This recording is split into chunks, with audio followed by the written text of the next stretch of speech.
Halo, assalamualaikum warahmatullahi wabarakatuh. Jumpa kembali dengan Banyuwangi Official. Dan malam hari ini kita mau nonton lagi video tentang kasus Vina, teman-teman ya, yaitu Vina Cirebon. Dan sepertinya juga video ini sangat menarik sekali. Coba kita tonton dan kita dengarkan. Untuk videonya kita siapkan dulu. Nah, ini sudah siap, ada Bapak Polri. Oke, jangan lupa like, komen, dan subscribe juga di channel ini Banyuwangi Official. Oke, kita tonton videonya. Kami tentunya minta maaf apabila memang masih banyak anggota kita yang melakukan pelanggaran. Komitmen kami tetap terhadap anggota yang melanggar, penindakan tidak tegas. Akhirnya terungkap seorang perwira polisi diduga terima suap Rp 4,7 miliar soal penangkapan Peggy Setiawan di kasus Vina Cirebon. Pengacara habis-habisan bela Peggy Setiawan siapkan saksi istimewa untuk diperiksa Polda Jabar. Tim pengacara keluarga Peggy Setiawan siap habis-habisan membela tersangka kasus Vina Cirebon itu. Rencananya mereka akan menghadirkan saksi istimewa untuk membuktikan Peggy tak bersalah. Saksi istimewa ini akan diperiksa penyidik Polda Jawa Barat. Selain itu, ada juga saksi lain yang diperiksa, yakni Robi Setiawan, adik Peggy. Kuasa hukum keluarga Peggy Setiawan, Yudia Alamsyak, mengatakan pemeriksaan saksi itu diharapkan bisa mengungkap fakta baru. Rencana kami besok juga akan mendampingi ke Polda Jabar terkait pemeriksaan Robi Setiawan. Terkait besok yang diperiksa, lihat besok, karena selain Robi ada saksi istimewa yang ikut diperiksa besok, ujar Yudia saat diwawancarai di kantornya di Kecamatan Kedawung, Kabupaten Cirebon. Saksi ini, kata Yudia, berasal dari Cirebon. Orang ini dianggap memiliki informasi kunci terkait kejadian pada tahun 2014. Saksi itu kami anggap istimewa, karena bisa mengungkap pintu tabir perkara ini pada saat kejadian 2016. Saksinya memang saksi fakta lah. Mudah-mudahan ini bisa mengungkap tabir karena yang bersangkutan juga tahu kronologi sebenarnya, ucapnya. Identitas saksi tersebut, lanjut Yudia, masih akan dirahasiakan untuk melindungi keselamatannya. Inisialnya masih dirahasiakan, nanti saja besok ya, karena kita masih melindungi saksi ya, ucap dia.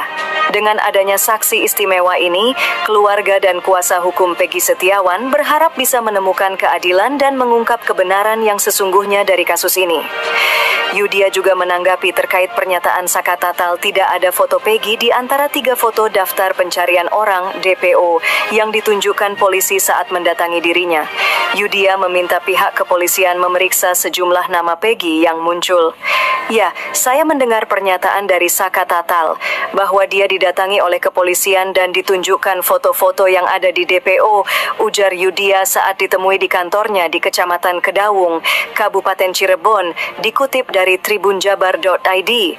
Pernyataan Saka Tatal sendiri bahwa foto-foto yang diperlihatkan kepadanya tidak ada yang mirip dengan Peggy Setiawan, sambungnya.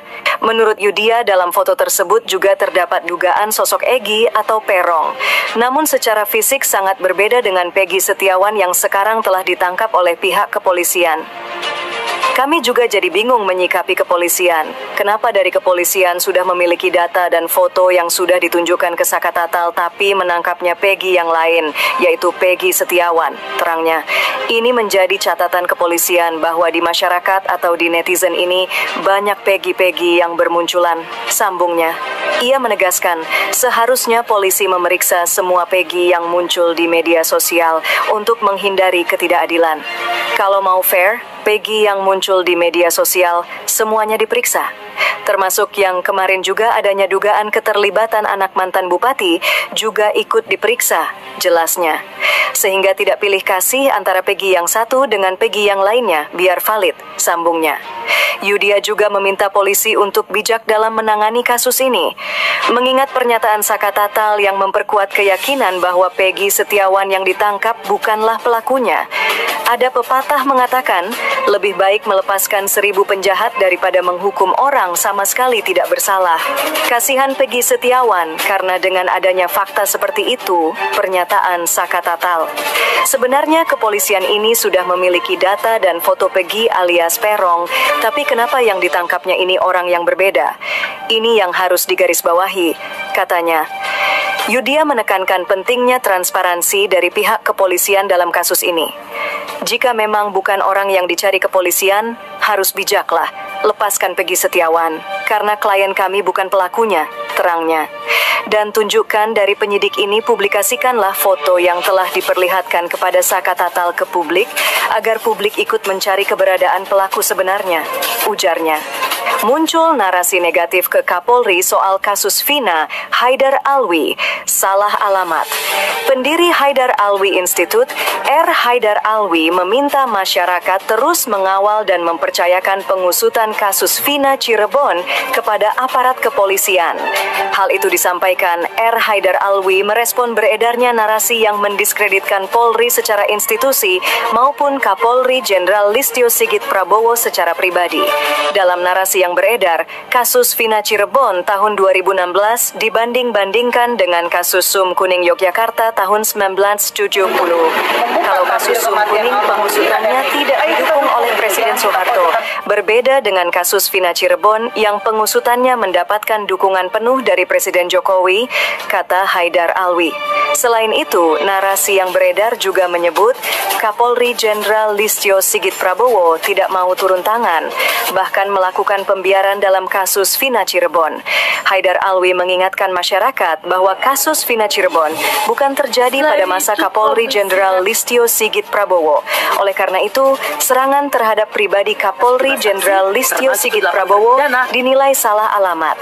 Justru masyarakat seharusnya berterima kasih kepada Polri, karena di masa Kapolri Jenderal Listio Sigit Prabowo, kasus Vina Cirebon yang belum tuntas di masa lalu kini diusut kembali dengan cepat. Terbukti dari penangkapan DPO yang sudah 8 tahun bebas berkeliaran terlepas dari pembelaan tersangka, tutur Haidar Alwi. Bahkan, narasi yang beredar juga membanding-bandingkan sosok Kapolri Jenderal Listio Sigit Prabowo dengan Kapolri Jenderal Hogeng.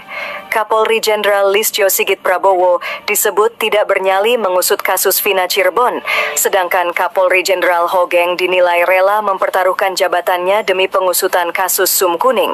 Haidar Alwi menegaskan, Jenderal Hogeng kehilangan jabatannya bukan semata-mata karena kasus Sum Kuning, melainkan karena ketidakharmonisan hubungan antara Hogeng dengan Soeharto jauh sebelum Hogeng menjadi Kapolri dan Soeharto menjadi presiden.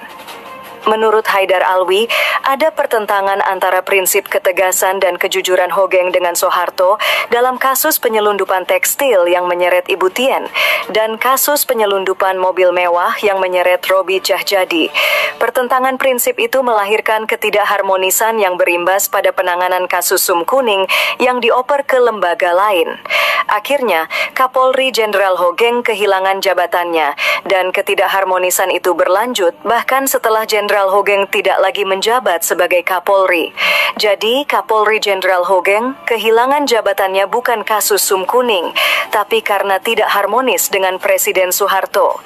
Kalau di kasus Vina Cirebon, Kapolri Jenderal Listio Sigit Prabowo dan Presiden Jokowi sangat harmonis dan tidak ada masalah. Keduanya punya komitmen yang sama dalam penegakan hukum, pungkas Haidar Alwi. Sehubungan dengan penetapan tersangka baru yaitu Peggy, dan juga sehubungan dengan konferensi pers penyidik yang menyatakan 2 DPO adalah fiktif. Ya. Dalam 2 minggu ini, apakah benar telah dilakukan BAP baru terhadap para terpidana ini? Apakah benar bahwa terhadap Peggy 5 terpidana ini mengatakan Peggy bukan pelakunya, hanya 1 terpidana mengatakan Peggy pelakunya?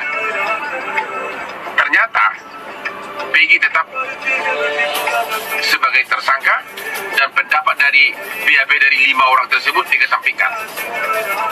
Tapi di pihak lain, pada saat terpidana ini mengatakan 2 pelaku DPO adalah fiktif, apakah benar di BAP mereka menyatakan begitu dan itu diakui oleh penyidik? Ya, jadi dari orang yang sama kadang diakui dari terpidana ini, kadang diakui BAP-nya, kadang tidak diakui. Apalagi dibandingkan lagi dengan BAP tahun 2016, jauh lebih bertentangan lagi. Semuanya saling bertentangan satu sama lain. Nah, oke teman-teman, jadi itulah tadi video tentang kasus pembunuhan yaitu Vina Cirebon. Jadi mungkin teman-teman punya pendapat, silahkan tulis di kolom komentar saya.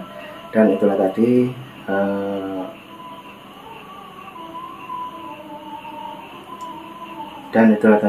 Bang Hotman Paris menerangkan bahwa kasus Vina ini akan terus diikuti ya, ataupun didampingi oleh Hotman Paris. Oke teman-teman, cukup itu dulu yang kita tonton. Nanti juga ada video lagi tentang kasus kematian ataupun pembunuhan Vina Cirebon. Ikuti terus, jangan lupa like, komen, dan subscribe di channel ini Banyuwangi Official. Oke, terima kasih semuanya. Assalamualaikum warahmatullahi wabarakatuh. Terima kasih, thank you.